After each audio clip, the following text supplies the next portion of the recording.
Le grand rabbin de Tunis, Monsieur le président de l'association de l'Aghriba, Messieurs les ministres, Excellences, chers amis, Mesdames et Messieurs, pourquoi le pèlerinage?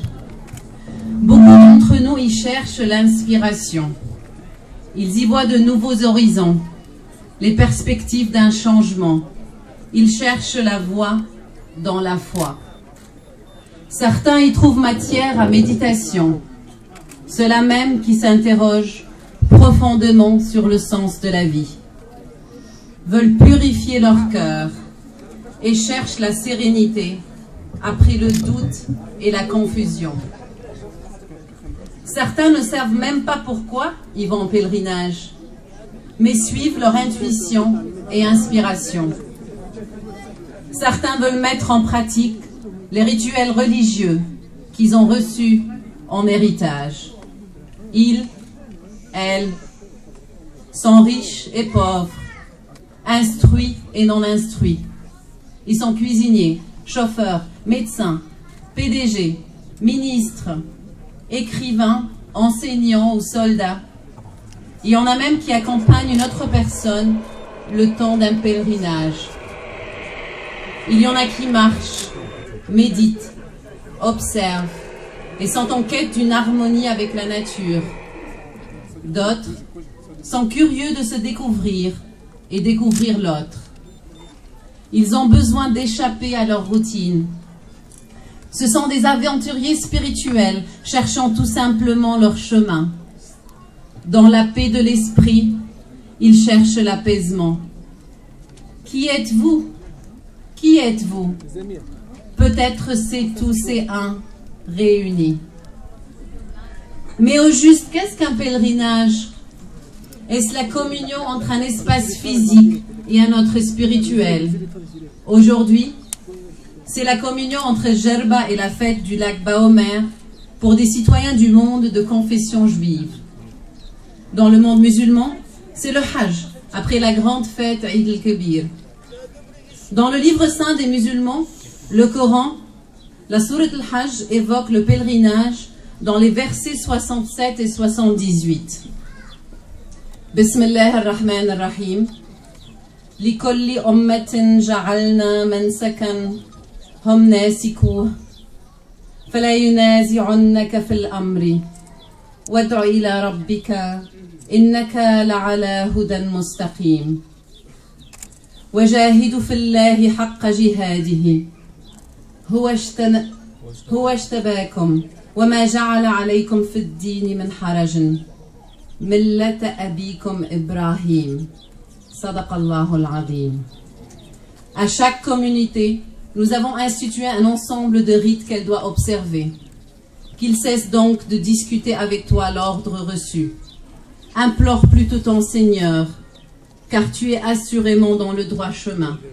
C'est lui qui vous a élu, sans vous imposer aucune gêne dans votre religion, qui est la religion de votre père Abraham. Les rites peuvent être religieux, comme le Hajj à la Mecque, le pèlerinage de l'Aghriba ou celui de Lourdes. Chacun de nous aussi célèbre ses petits pèlerinages personnels. Mon amie Leslie m'a raconté que chaque fois qu'elle va à New York, elle fait un pèlerinage, le sien, au MoMA, Museum of Modern Art, pour admirer une peinture de Kooning, Pirate, qui l'inspire et lui donne envie de danser, à la grande consternation des agents du musée. Le tableau n'étant toujours pas en exposition, elle quitte le musée profondément déçue lorsqu'il n'y figure pas, et rapidement écrit encore et encore une lettre au MoMA, la même, les prions de le sortir des caves et de le réexposer. Parfois, ils le font. Avant-hier soir, j'ai rencontré à l'hôtel un couple tunisien juif qui m'a révélé qu'après plusieurs années d'absence, plus émus que jamais, ils sont rentrés cette année en Tunisie pour célébrer le pèlerinage de l'Aghriba. J'ai eu le sentiment que c'est un double pèlerinage, un à l'Aghriba et un autre pour renouer avec leurs racines tunisiennes. Je visite le cimetière familial à chaque fois que je suis ici à Jerba. je me recueille sur la tombe de mon grand-père. Je le salue et lui dis, « Cher grand-père, je te remercie du plus profond de mon cœur pour cet endroit magnifique que tu nous as légué, ce lieu de paix et de sérénité. » Un pèlerinage est fort probablement ce qui rattache une personne à un endroit, qui raconte l'histoire de nos origines, qui nous éclaire sur notre identité. Il peut être même l'expression de notre identité. Alors, la prochaine question qui m'interpelle est « Quelle identité tentons-nous à exprimer tous ensemble, ici, aujourd'hui ?»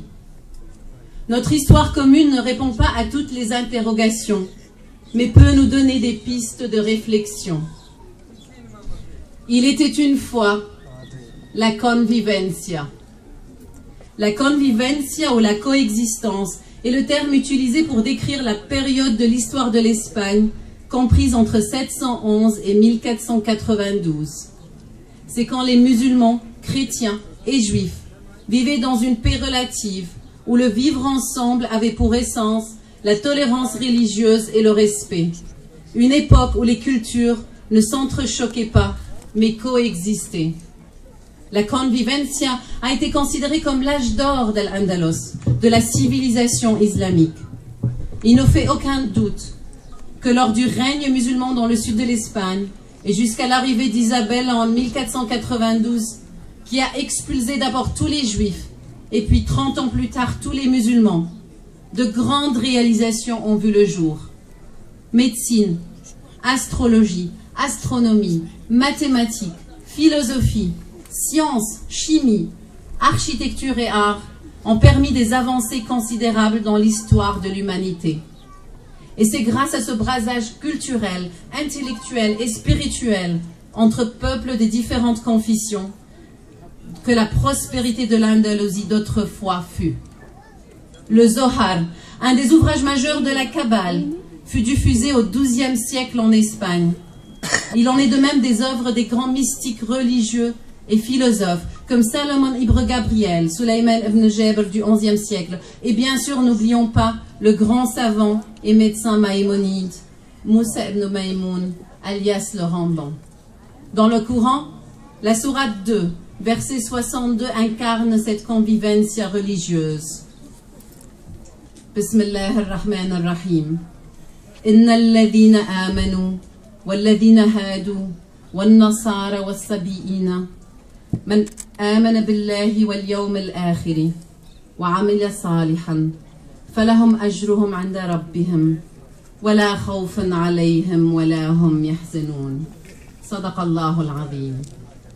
Ceux qui croient dans le Coran et ceux qui observent les écritures des Juifs, des chrétiens et des Sabéens, et ceux qui croient en Dieu et au jour dernier, et ceux qui agissent avec droiture, ils recevront leur récompense de leur Seigneur, ils n'auront rien à craindre et ne seront pas affligés. Où en sommes-nous, nous Tunisiens des siècles plus tard? Nous Tunisiens du XXIe siècle avons résisté à bien de changements et d'invasions depuis plus de 3000 ans. Aujourd'hui, nous espérons que la Tunisie, qui s'est révoltée il y a plus de 3 ans, celle que nous sommes en train de réédifier, renaisse libre, novatrice et juste. Apaisée, notre patrie a retrouvé la voie. Beaucoup parlent du miracle tunisien. Aujourd'hui, la Tunisie qui unit en son sein toutes les religions, qui tolère toutes les idéologies, souhaite vivre une nouvelle convivencia, la convivencia du XXIe siècle. J'ai foi en la capacité de la Tunisie d'avoir son âge d'or, pas seulement elle, mais toute la région. Elle ne sera pas une exception, elle montrera la voie. J'ai foi en cela et je m'y engage. Je le fais précisément pour ne jamais renoncer, me résigner, baisser les bras et me retirer en silence. Parce que nous projetons